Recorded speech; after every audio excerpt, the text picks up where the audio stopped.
महाराष्ट्राच्या राजकारणामध्ये दोन नेते पुन्हा कधी एकत्र भेटतील असं वाटत नव्हतं. ती भेट अचानक झाली आहे. भेट आहे एकनाथ खडसे आणि देवेंद्र फडणवीसांमधली. रात्री अचानकपणे या दोनही नेत्यांनी एकमेकांची भेट घेतली. खडसे आणि फडणवीसांमधला संघर्ष आणि दुरावा पाहता दोघांची भेट होणं हे दुरापास्त दिसत होतं.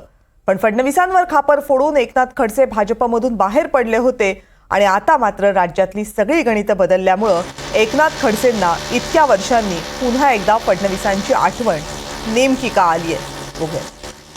देवेंद्रजींना ज्यावेळेस फोटो दाखवला त्यावेळेस मी म्हटलं होतं, दुश्मन न करे ऐसा काम तूने किया है, जिंदगी भर के लिए मुझे बदनाम किया है. म्हणजे जे माझ्या दुश्मनानं केलं नसतं असं काम तुम्ही करून दाखवलेलं आहे आणि आयुष्यभरासाठी बदनाम करण्याचा तुम्ही प्रयत्न केलेला आहे. अशा प्रकारे काही कायम आयुष्यभरच एकमेकांचे दुश्मन म्हणून आपल्याला किंवा याच्यामध्ये असं पाहता येत नाही. तशी काही परिस्थिती पण पूर्वीही नव्हती ना आताही नाही. ज्या फडणवीसांसाठी खडसेंनी दुश्मन न करे दोस्त ने वो काम किया है हे गाणं म्हटलं होतं, तेच खडसे आता म्हणतायत आमची काही आयुष्यभराची दुश्मनी नाही, पूर्वीही नव्हती आणि आताही नाही.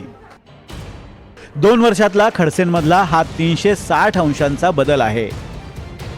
खडसे आणि फडणवीस यांच्यातला दुरावा संपणार का याची चर्चा सुरू झाली, कारण रात्री अचानक खडसे फडणवीसांच्या भेटीसाठी पोहोचले. जळगाव जिल्ह्यात विळ्या भोपळ्याचं सख्य अशी ज्यांची ओळख आहे असे खडसे आणि गिरीश महाजन चक्क एकत्र फडणवीसांच्या घरी पोहोचले. स्वाभाविकच चर्चा सुरू झाली ती खडसेंच्या घर वापसीची. खडसे सध्या पवारांच्या राष्ट्रवादीत आहेत आणि विधान परिषदेचे आमदार आहेत.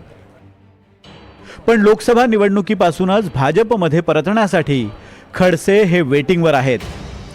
त्याचंच पुढचं पाऊल म्हणून खडसेंनी फडणवीसांची भेट घेतल्याची चर्चा आहे.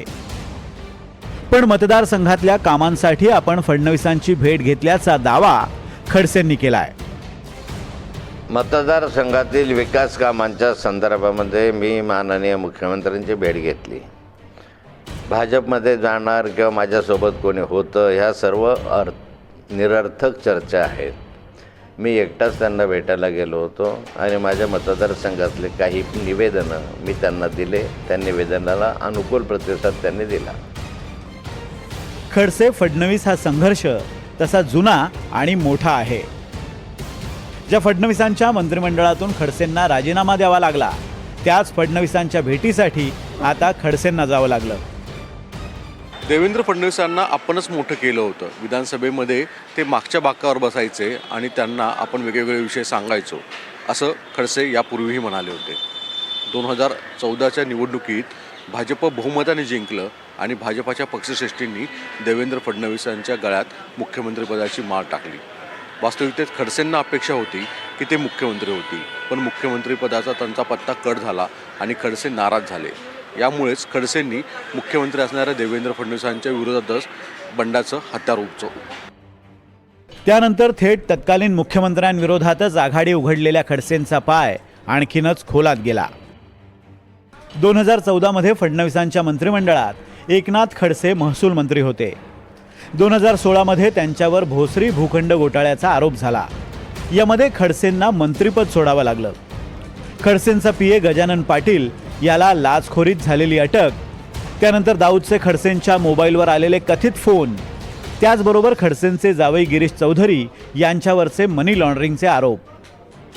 खडसेंनी सुनेला खासदारकी मिळवून दिली, मुलीला जिल्हा बँकेचं अध्यक्षपद दिलं, तर पत्नीला महानंदाचं अध्यक्ष केलं. पण त्यामुळे खडसेंच्या अडचणी आणखीनच वाढल्या. फडणवीसांमुळेच भाजप सोडल्याचं सांगत आणि फडणवीसांवर टीका करत खडसे भाजपमधून बाहेर पडले. राजकीय विजनवासात अस्वस्थ असलेल्या एकनाथ खडसेंनी मग ऑक्टोबर 2020 मध्ये शरद पवारांच्या उपस्थितीत राष्ट्रवादी काँग्रेसमध्ये प्रवेश केला. खडसेंना राष्ट्रवादीकडून विधान परिषदेची आमदारकी मिळाली. पण उत्तर महाराष्ट्रात भाजप रुजवणारे खडसे राष्ट्रवादीत मात्र फारसे रमलेच नाहीत. देवेंद्र फडणवीसांच्या नेतृत्वात राज्यात भाजपला अभूतपूर्व असं यश मिळालंय आणि पुलाखालून बरंचसं पाणी सुद्धा वाहून गेलंय. याच पार्श्वभूमीवर गेल्या कित्येक वर्षानंतर खडसेंनी फडणवीसांची भेट घेतली आहे. फक्त इतकंच नव्हे तर खडसेंचा सूरही बदललाय. राजकारणामध्ये कोणीही कायमचा वैरी नसतो की कोणी शत्रू नसतो का आपणचे वैचारिक मतभेद असू शकतात आणि वैचारिक मतभेदाच्या माध्यमातून कधी दुरावा निर्माण होतो, वैचारिक मतभेद कमी झाले की कधीतरी जवळीक निर्माण होते. अशा प्रकारे काही कायम आयुष्यभरच एकमेकांचे दुश्मन म्हणून आपल्याला किंवा याच्यामध्ये असं पाहता येत नाही. तशी काही परिस्थिती पण पूर्वीही नव्हती ना आताही नाही. हे ज्या काही या चर्चा आहेत भाजप पक्षावरच्या, या सगळ्या निरर्थक आहे असं वाटतं आपल्याला? सर्व निरर्थक चर्चा आहे, अफवा आहे. या अफवांना काही अर्थ नाही आहे. लोकसभा निवडणुकीपासून वेटिंगवर असलेल्या खडसेंच्या भाजप प्रवेशाचा निर्णय हे भाजप श्रेष्ठी घेतील. भारतीय जनता पार्टी पक्षप्रवेश आणि भारतीय जनता पक्षात खडसेजींचा प्रवेश या बाबतीचा निर्णय अंतिमतः मान्य मुख्यमंत्री देवेंद्रजी आणि प्रदेशाध्यक्ष बावनकुळेजी घेतील आणि तेच त्याच्यावर भाष्य करू शकतील. खडसेंचे जळगावमधले पक्षांतर्गत विरोधक गिरीश महाजनांची सध्या पक्षात चांगली ताकद आहे. फडणवीसांचे निकटवर्तीय आणि संकटमोचक अशी महाजनांची ओळख झाली आहे.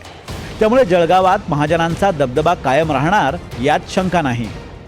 तरीही खडसे भाजपमध्ये आलेच तर राष्ट्रवादीत पवारांच्या नेतृत्वात खडसेंचं मन लागेना आणि भाजपशिवाय करमेना या मुद्द्याचा डंका भाजपला वाजवता येईल.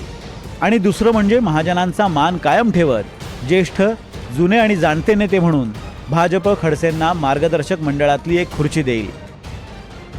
Bureau report, NDTV Marathi, Mumbai.